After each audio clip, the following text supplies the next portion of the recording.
All right, hello, good morning, good evening, and good night. I hope you guys are doing absolutely fantastic because today we're going to be talking about the Defiance ETFs. The reason being is because I haven't really touched on Defiance as a whole for their ETFs. They have a lot of very interesting ETFs. As you can see here, they have a treasury ETF. Obviously, they have ETFs that track the Russell 2000, S&P 500, Nasdaq, like QQQy that you guys have probably heard of. But what I'm going to do in this video is I'm going to show you guys, obviously, the great yields of QQQy JEPY, but I'm going to show you some new Defiance ETFs that they have, which kind of touch on some pretty interesting sectors like potentially electric vehicles. You also have cruise, hotel, and airlines. There's also ones that even touch on 5G, hydrogen. So what I want to do here is I just want to show you the Defiance ETFs and why I do think that these are definitely some more stable long-term dividends if you are looking to invest for some cover call strategy dividend investing. And obviously you want to achieve these high yields without necessarily all that NAV erosion that we do see in other funds. So what I'm going to do in this video, discuss the Defiance ETFs and how they achieve this. If that does sound good, please do remember to subscribe. We're up to 4,106 subscribers. I understand, guys, look at this, a day and 22 hours. I haven't uploaded in a couple days, and my upload schedule has been a bit slower. I'm going to ramp it up a little bit. I've been busy with a couple other business ventures, but they're all going smooth, and so I can get back into the YouTube. Absolutely no problem. So today, we're talking about QQQy, we're talking about JEPY, and we're talking about the Defiance ETFs. Starting off with our first one, we're going to talk about QQQy first. It pays a 56% dividend. The reason I'm saying this is because you guys probably know QQQy from the Defiance ETFs. It's one of their most popular ones, and I'm just going to read this here. QQQy aims to achieve consistent monthly yield distributions for investors coupled with equity market exposure to the Nasdaq 100. And one amazing thing about the Defiance ETFs is all of their ETFs track either some kind of index or sector. They're not usually individual stocks. QQQy, it tracks the Nasdaq 100. And as you can see here, Nasdaq 100 over time has appreciated very nicely, slow appreciation over time. That's what we want from our cover call investing stocks, the underlying. Now, when we look at the 6-month chart of QQQy compared to the Nasdaq, you can see here in this flat period from August 2023 to roughly like November 2023. We'll just go back to this time. You can see here that QQQy actually fell during this time. So it shows that when you have an underlying stock, if you're paying out these massive 50, 60% dividends, if your underlying stock is trading flat, then your dividend investment, your QQQy investment is going to go down. Your cover call investment is going to go down in that period. And as you can see here, the best case scenario is that QQQy and the Nasdaq, the underlying stock, Nasdaq 100, appreciates slowly over time. And you can see here, even as the Nasdaq 100 has appreciated slowly over time, the Defiance QQQy ETF has still slightly depreciated. But you can see here, if you were to have bought QQQy back in November 1st at $17.49, you'd be roughly down a couple percent, but you're receiving this 50% dividend. And this is the whole deal with QQQy and these kinds of investments.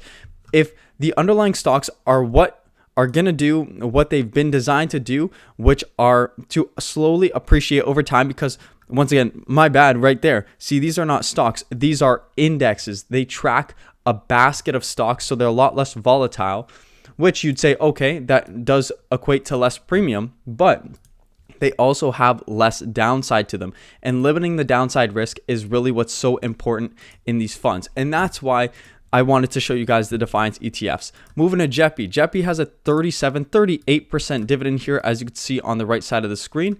Now, JEPY tracks the S&P 500. Same thing here. We look at the max price chart, slowly appreciated over time. In the past 6 months, you can see a similar story. Roughly traded sideways to down over the last 6 months. And when we go to the 6 months here, you can see when it's trading sideways or down, we see a huge hit to the cover call strategy. And in JEPY's case, that was from going from roughly $20, the starting IPO price, down to about under $18. So about a 5% hit right there. But since November, since the S&P 500 has appreciated slowly over that period, you could see here that we've pretty much held these numbers. Look at this. $17.78. We're at $17.76, 2 cents below, yet you're keeping this 38% right here. Of course, you deduct tax a little bit. We'll call it like 30% or so, but that is a 30% compounded yearly return up to this point, if you were to have invested November 1st, for example. So that is why I think the Defiance ETFs are a lot better for a cover call strategy, following an index instead of following an individual stock, like the Yield Max, for example, with obviously TSOY. I was and still am an investor in TSOY, Coney, and Square, which all are Yield Max ETFs.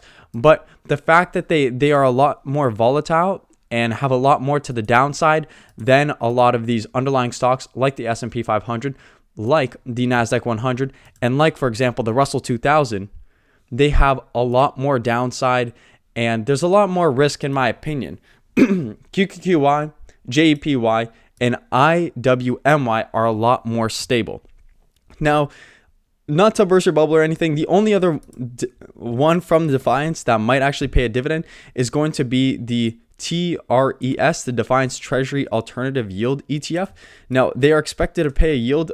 When this happens, I can let you guys know, as I assume they're just starting out. They do have some other ETFs like EVXX, which is an EV.